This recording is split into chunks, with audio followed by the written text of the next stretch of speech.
Happy Thursday, everybody. My name is Steve, and welcome to Rank the World, the podcast where a young white guy shares what he thinks about a variety of topics in a tier list format, because that's exactly what the world needed more of. Now, for those of you listening for the first time, this is what I like to call a homemade podcast, meaning I'm not recording in a full studio. I do use a nice XLR microphone with an audio interface, but that's just about where the list of professional equipment ends. I'll do my best to minimize background noise where I'm able, but if King Kong finally decides to become real and terrorize the Los Angeles area, or if a car crashes through my window, or my neighbors start jumping up and down while I'm in the middle of talking, I'm not going to start the whole thing over. Sound like a deal? Okay. One last thing before we begin. If you enjoy this podcast and want to see more of what I make, go check out all my links at allmylinks.com/DareHairSturm. That's DerHerSturm. It's got links to my Twitch channel, YouTube, my merch store over at Redbubble, and my Twitter, where you can stay up to date with what I'm doing and when I'm doing it. It's not especially the same sort of content as you can listen to here, but who knows? You may find a thing or two worth enjoying. Now, with that out of the way, let's get started. Today's topic is a decently divisive game. Not nearly to the degree as other sorts of games, but this is definitely one of those games that you look at it and you go, ugh. That's right, we're going to be talking about Overwatch 2. Now I have a decent amount of history with the Overwatch series. I certainly have a good number of fond memories playing this, alone and with friends alike, all the way back to when the original game came out. Shoot, I want to say I picked it up in 2015, 2016, so a good number of years ago. As I was saying, I had fallen out of it for a good few years, and then when the sequel came out, in October of last year, I think it was, I decided, hey, I'll give it another go. And I'd say I've had a thoroughly fun time with the game so far.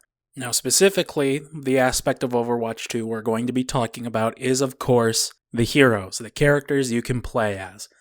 All three roles, tank, DPS, support, we're doing all of them today. Now, full disclosure, there is a currently unreleased hero that is coming next season, but as of right now, he's unreleased, so I'm not going to be talking about him. And of course, that character's name is Lifeweaver.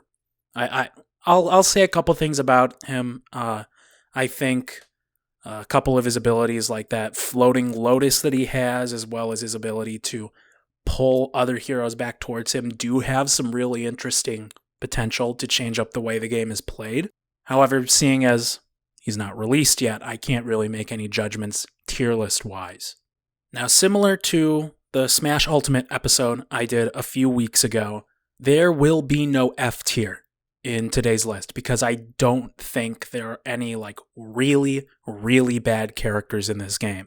Each character does have their own utility, just some right now do better than others. So with all that being said, we are going to kick things off with the tank class, Doomfist. Me personally, I haven't played a whole lot of Doomfist. I don't think a lot of the things in his kit necessarily go well with the way I like to play the game. At the same time, though, being a dive hero, a hero that just goes in, does a little bit of stuff, and then goes back out, I think characters that have that potential do have a decent amount of utility in the game. We'll be talking more in depth about that with some more heroes down the line. But I think there are a lot of really fun and really cool things you can do with Doomfist.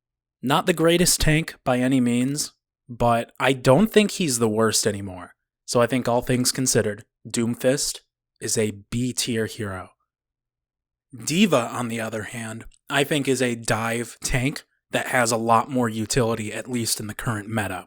Whereas Doomfist more so focuses on being less predictable with his movement options and where he's going to go.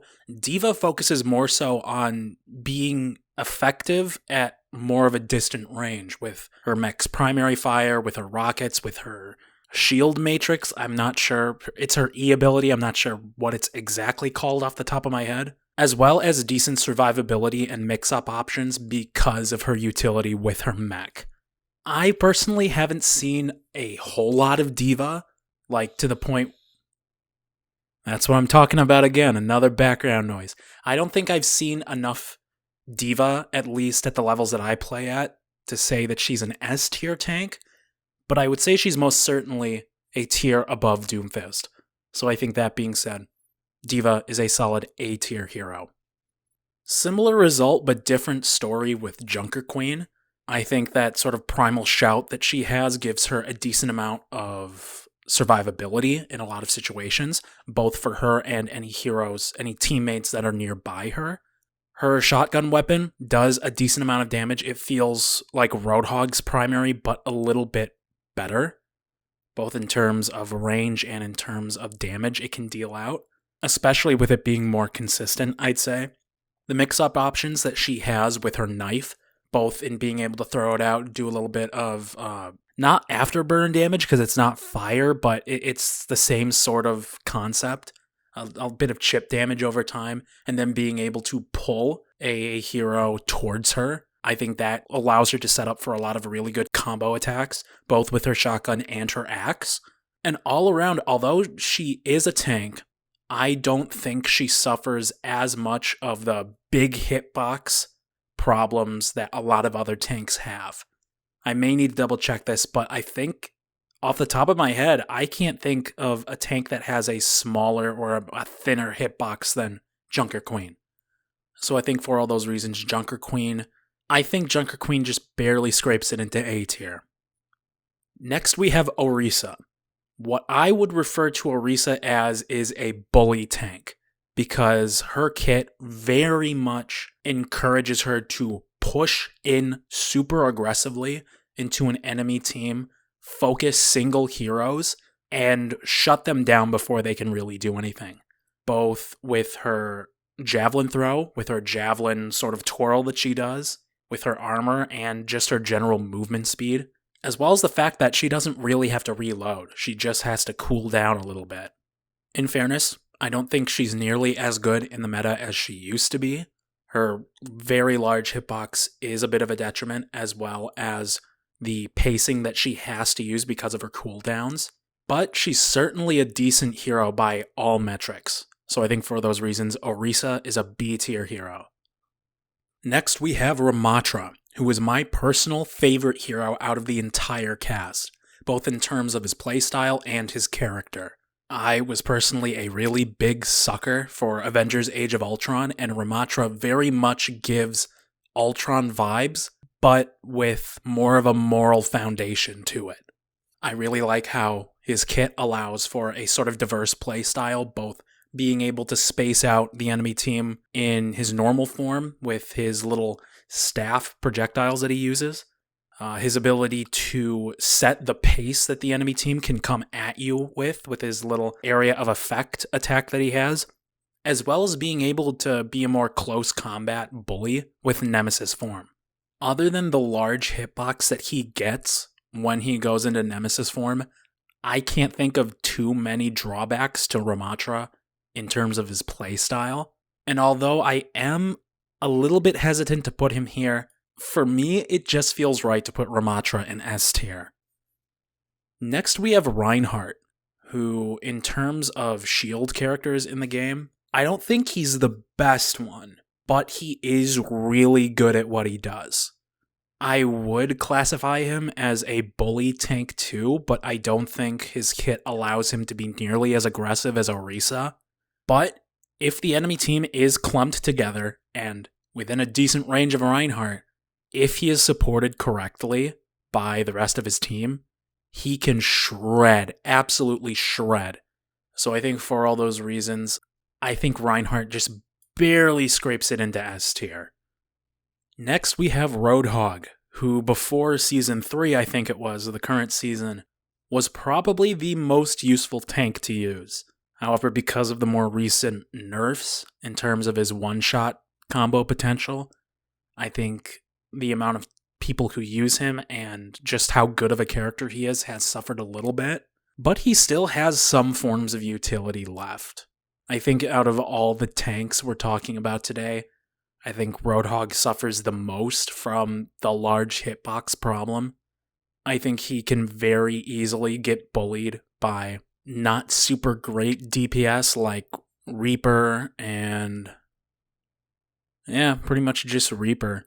Although some of the tools in Roadhog's kit do let him make up for that a little bit by being super effective at close range with his primary fire, as well as being able to bring people in that range with his hook, being able to recover health on his own with his little vaping device. Roadhog simply is not the hero he used to be. So I think for all those reasons, Roadhog is a B tier hero. Next we have Sigma, which I think out of all the tanks is the most well balanced. His hitbox isn't gigantic. His rock throw allows for a decent amount of mix-up potential, depending on who you throw it at. He very much relies on playing corners of the map to your advantage, especially with how his primary fire bounces off of walls. And both the combination of his black hole ability and his shield does allow for a decent amount of counterplay against other damage-dealing heroes. So I think for all those reasons, Sigma is an A-tier hero. Next we have Winston, who before Ramatra came out was my favorite hero in the game. Unlike the rest of the dive characters that are in this game, where you just go in, do a little bit of stuff, and then get out, I really get how Winston works as a character. I understand what about him ticks and how to play him decently well. That's just a groove I never really fell into with other characters like D.Va or Genji. Seeing as I am not phenomenal at aiming, the fact that his primary fire does a lot of the work for me is very helpful, as well as the synergy that his bubble shield can give with his big leap ability. His ultimate doesn't do a whole lot of damage, although it can be used to rack up environmental kills or to get people off an objective if you use it correctly. But I think that's one of his only real shortcomings, other than just massive hitbox, not super great against more tanky characters, but if you're up against a team of sniper characters that don't have super good mobility, or if the rest of your team is just struggling with other really squishy characters like Zenyatta or Cassidy or Junkrat, you have a decent kit to take care of them on your own. So I think for all those reasons, Winston just barely squeaks it into A tier. Next, we have Wrecking Ball, my least favorite tank. I don't get how he plays. He's really disruptive, probably the most disruptive dive character in the entire game. He gets away with so many things, and I just don't understand how he gets away with it. He can't keep getting away with it! But, by golly, Wrecking Ball just is really good. If you get a good team supporting a good Wrecking Ball, it is very, very hard to counter against it. So I think for those reasons, Wrecking Ball is an S-tier hero. Next, we have Zarya, which, from what I remember back in Overwatch 1, and I think during the early days of Overwatch 2 as well, was a really good hero, a really good tank. I don't know what happened. I don't see a whole lot of people playing Zarya. I used to play Zarya a lot, but now I don't get the character anymore. The tools that I need to have her work for me, like for me to do really well as her, it's not really there anymore. The spark is sort of gone. And although if you do get stacked up a good amount with your bubble shields, you can shred through a lot of team comps. But I don't know. I see those situations happening few and far between.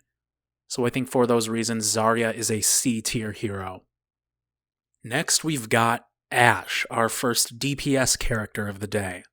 Now, what I'm going to say here about Ashe can be applied to a good number of other heroes too, like Hanzo, like Sojourn a little bit, and especially Widowmaker and Ana a little bit. I don't know what it is about the meta of this game, how the game's balanced, but it is very much in favor for characters that can stay at a distance and pick off headshots. It didn't feel like it was nearly to that degree with the first Overwatch, but I very rarely encounter a match, whether it be comp or quick play, where there is not some kind of sniper character, either on my team or the enemy team.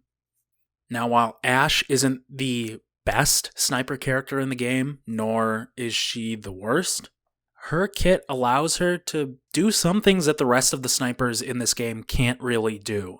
Not to mention her ult, Bob, throwing a big aimbot robot onto the playing field, can be really powerful if used correctly. So I think for those reasons, Ashe is an A-tier hero. Next, we have Bastion. I used to love playing as Bastion. Even though it was sort of cheap and predictable and decently easy to counter, just sitting in a corner and going into turret mode, recon mode wasn't terrible. And I don't understand why a lot of other Bastion players didn't really utilize it a whole lot. There was most certainly some counterplay to Bastion, which is why I never really got why people complained about them as much as they did. You get a good Genji or a good Hanzo, less so a good Widowmaker, maybe a good Pharah, and Bastion has a hard time coping. Although he certainly can hold his own if he's a really good Bastion, if they're a really good Bastion. They can certainly deal with those counterplays, but it feels like it's a much more difficult job for Bastion to do that in Overwatch 2. And I think that comes down to a decreased rate and fire for recon mode, the elimination of his self-heal ability, and reworks to turret mode. Instead of just being able to flip between it whenever you want, it's a limited time cooldown ability that, although you can move around this time, you are very slow. So although I'm not going to say Bastion is the worst character in the game by any means, nor do I think they were ever the best, I don't know, it's harder to do well as Bastion in Overwatch 2 than it used to be in Overwatch. So I think for all those reasons, Bastion is a C-tier character. Next, we have Cassidy. Cassidy, to me, feels like a healthy medium between the sniper capabilities of characters like Hanzo or Widowmaker, while still being useful at closer ranges as well.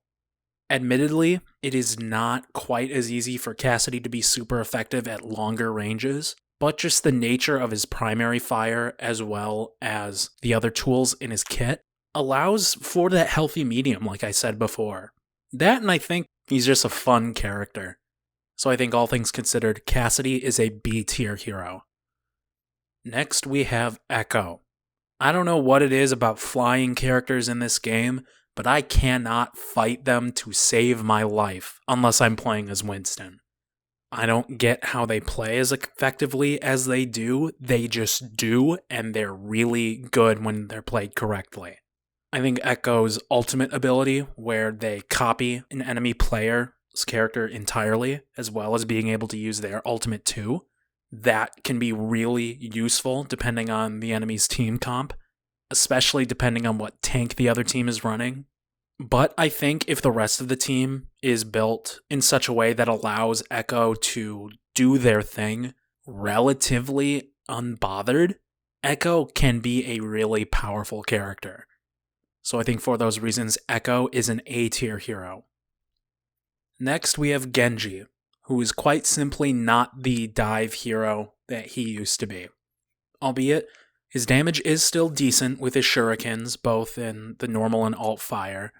His reflectability does give him a good amount of counter potential against heroes, especially Bastion and other characters that have like a high rate of fire. That reflectability can be countered by just not doing anything. At the same time, though, Genji's mobility options with both his double jump and his like quick blade dash do give him a lot of mix-up potential. And if supported correctly, a Genji ult can be pretty deadly. So while I can't in good conscience quite put Genji in A tier, I think he's still a solid B tier hero.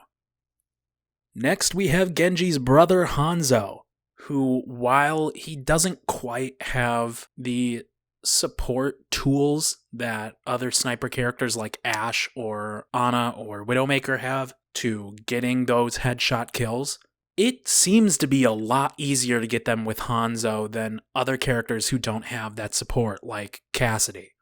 He does share some decent mobility options like his brother Genji, and some decent burst options too, with his E ability, his rapid fire arrow ability, while also having some decent ability to not necessarily control, but know where the enemy team is with his echolocation arrow.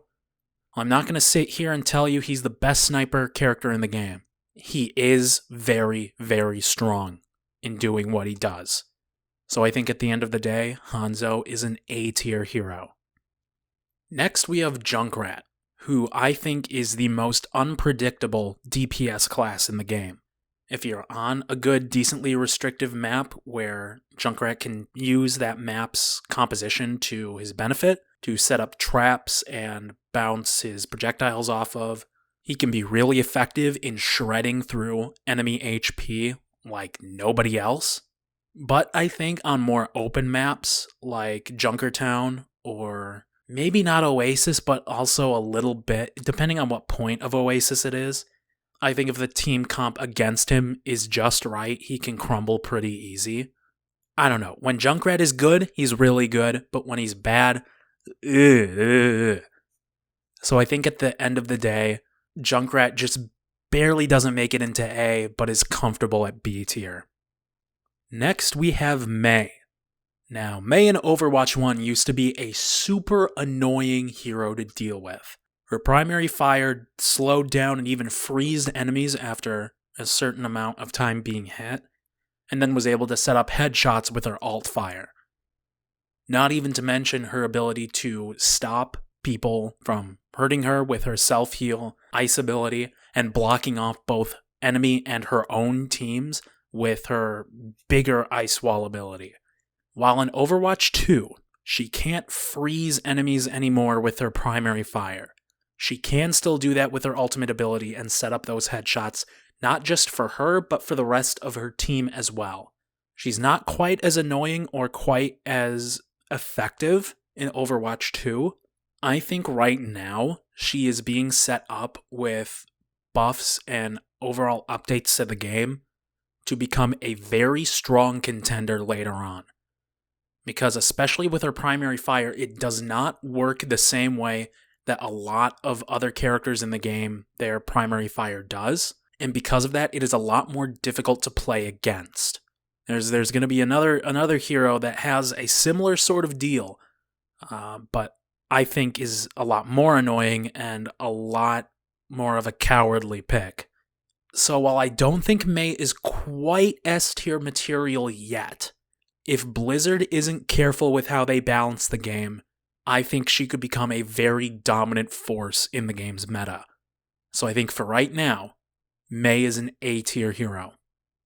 Next we have Pharah. You all know the dreaded combo potential with Pharah and Mercy. And while that is not quite as effective in Overwatch 2 as it was in Overwatch 1, it is still a very dangerous combo. And much like Echo, Pharah does have that potential where if the rest of the team plays around her correctly, it can be really hard to focus in on her and take her out effectively.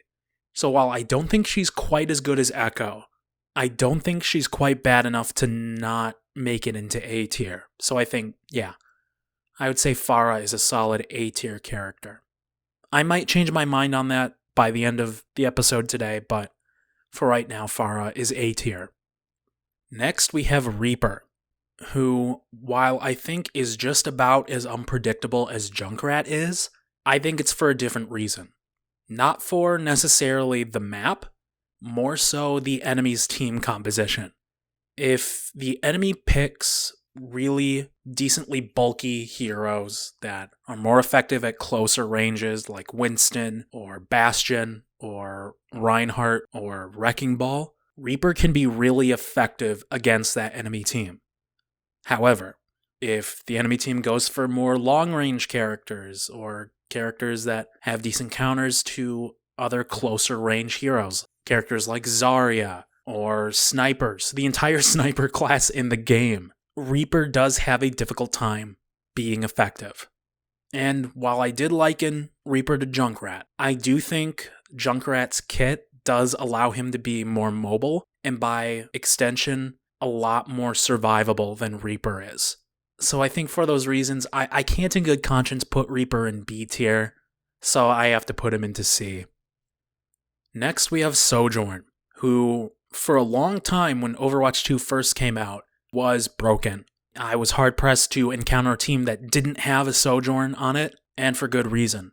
Very high damage dealing, very effective at longer ranges, very good quick kill potential.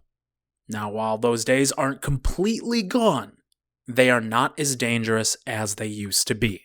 So while I'll still say Sojourn just barely scrapes it into S tier, their mobility, power behind their primary fire, as well as the secondary fire that can build up and their ultimate, make them a force to be reckoned with if you play them really well.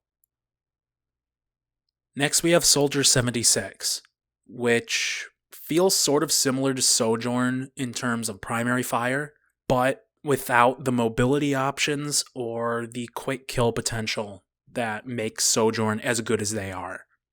So while Soldier 76 does have some decent longer range utility, does have some decent support options with his little heal ring that he has, and some not terrible burst kill options with his Helix rockets, I don't know, it just feels like to me Soldier 76 is Sojourn, but not as good. So I think for all those reasons, Soldier 76 is a B tier hero. Next we have Sombra, who is one of 3 heroes I would say in the entire cast who I would call cowardly picks. Unlike in Overwatch 1, Sombra can stay invisible for as long as she likes unless she is detected by being run into or by being hit by stray fire. That is very similar to the Spy from Team Fortress 2 in terms of utility. However, unlike the Spy from Team Fortress 2, the map design of Overwatch 2 lets Sombra get away with being undetected a lot more often. Not to mention her rapid fire primary weapon can deal a lot of damage really quickly. The same cannot really be said for the Spy. Neither does the Spy have really good mix-up movement options. So I think to sum it up, Sombra is one of the most annoying characters in the game, even more so than Mei, and while not quite as useful, still a force to be reckoned with if the team is composed correctly around her and she is played correctly. So I think for those reasons, Sombra is an A tier hero.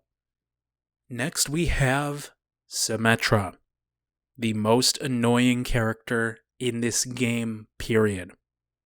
Being able to throw around these slowdown turrets that also deal damage pretty much anywhere that she can look at, not to mention how powerful her weapon can become without necessarily needing to aim it well, and how her ultimate ability is pretty much Mei's wall, but a lot stronger and a lot bigger. I don't think I need to say much more. I don't think Symmetra is quite an S tier hero, but still very strong if utilized correctly. Next we have Torbjorn. Now, while Torbjorn does enjoy some features that other characters have as well, like really good close range utility with his primary weapon, like Roadhog and Reaper, where Torbjorn shines the most are his utility with his turrets, his ultimate ability, and having the smallest hitbox in the game. No other character has quite the stature that Torbjorn has, and in conjunction with his decent mobility, does make him difficult to kill if you're not really working against him. His ultimate just being throwing up a bunch of lava and pretty much denying any space that it lands on can be really good for getting enemies off the point or keeping them behind a chokehold, much like Wrecking Ball's Minefield or Mei's Blizzard. I think the fact that he can be in one place and his turret can be in another, and you can be under attack from both at the same time, does give Torbjorn a dangerous amount of potential if you're caught unawares and alone. At the same time, though, apart from the synergy with his turret, I just think there are other characters who do what he does better. So I think for all those reasons, Torbjorn is a B tier hero.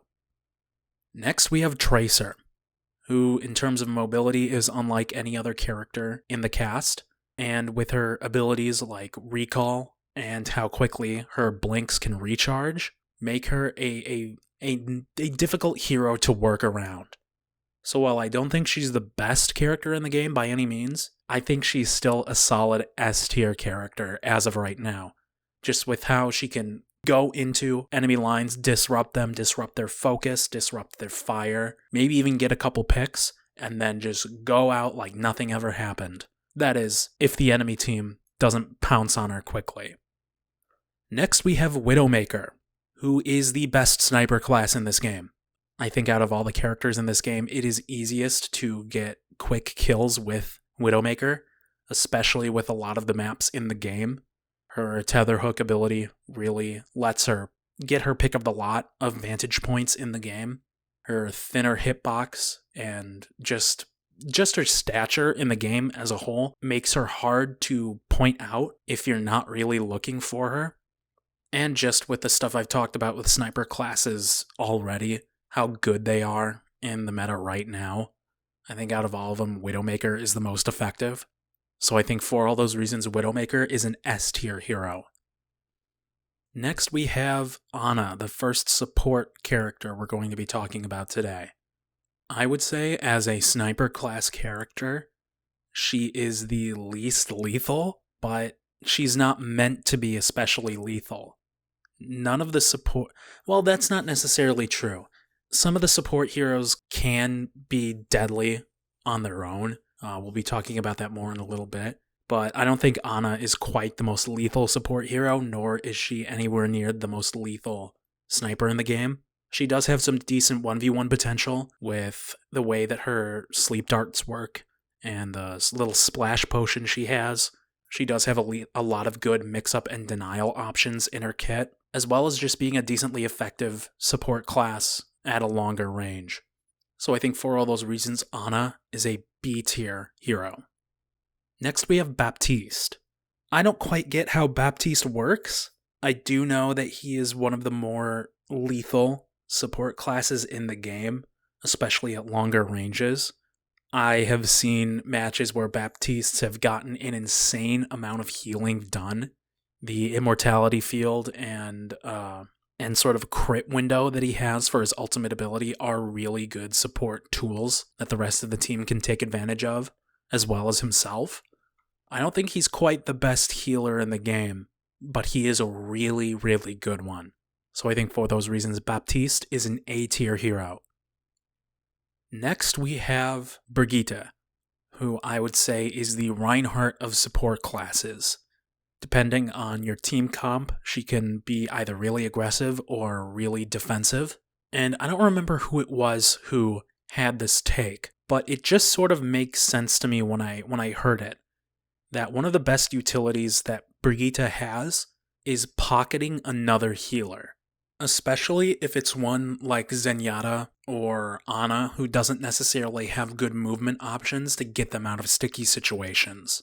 Like Baptiste, decent offensive potential with her little mace that she uses. While her shield bash utility isn't nearly as potent as it was in Overwatch 1, it doesn't really stun anymore.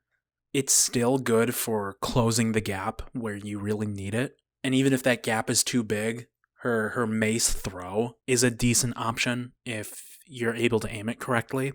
And while she isn't the best mass healer in the game, she's not terrible either. So I think for those reasons, Brigitte is a B tier hero. Next we have Kiriko.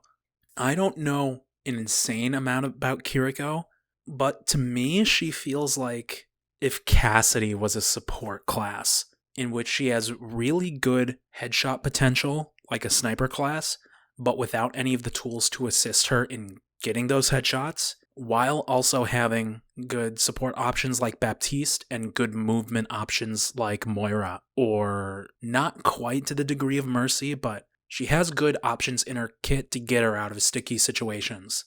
So I think for those reasons, Kiriko is an S tier hero.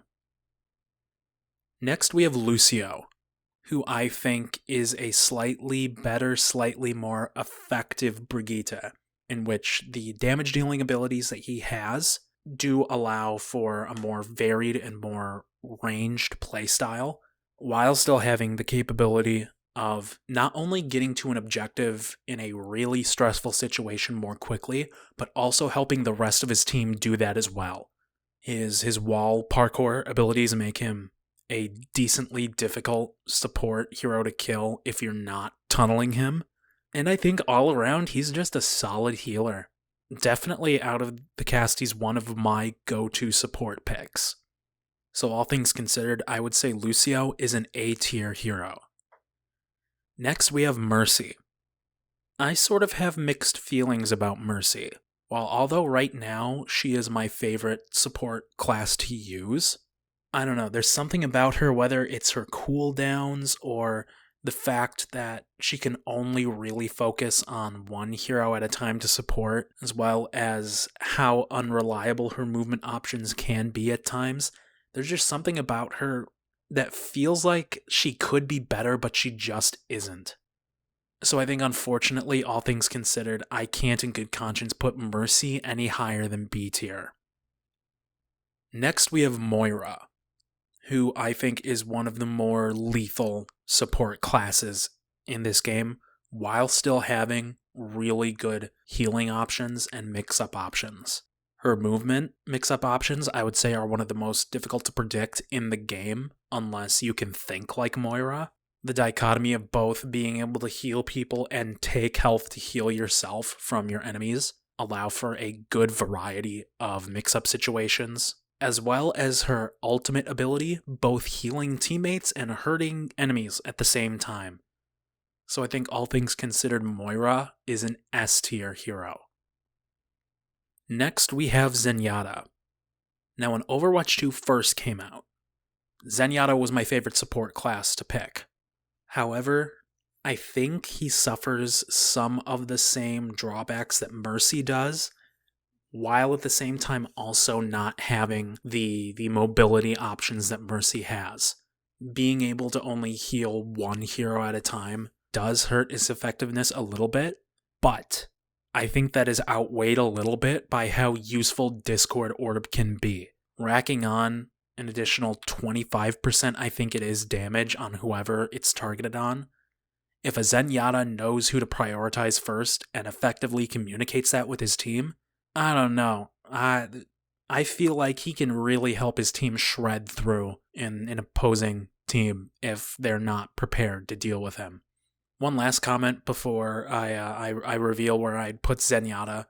I think he's, although not the most effective healer with this strategy, I think one of the ones where he shines the most is dive comp. Not necessarily if it's a full dive, mind you.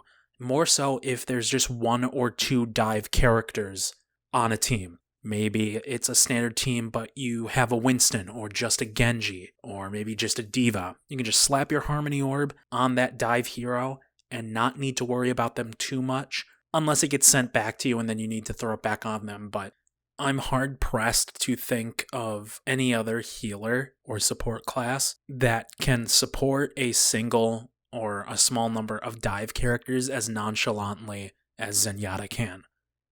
Not to mention, he also has some of the good headshot potential that Cassidy and Mei have, and also his melee attack is a really good get-off-me option, for anyone other than a tank, that is.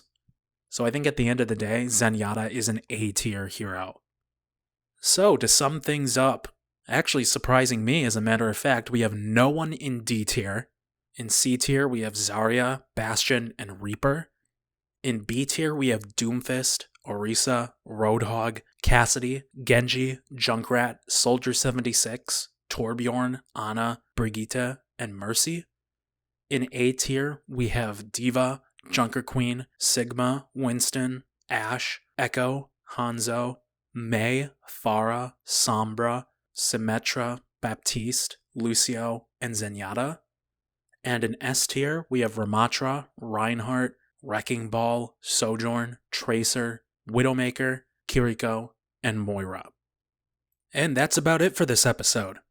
Thank you all so much for tuning in. If you enjoyed, feel free to follow the podcast on your platform of choice, including Spotify, YouTube, Pocket Casts, and Anchor. Before I go, I'd like to make note of one thing.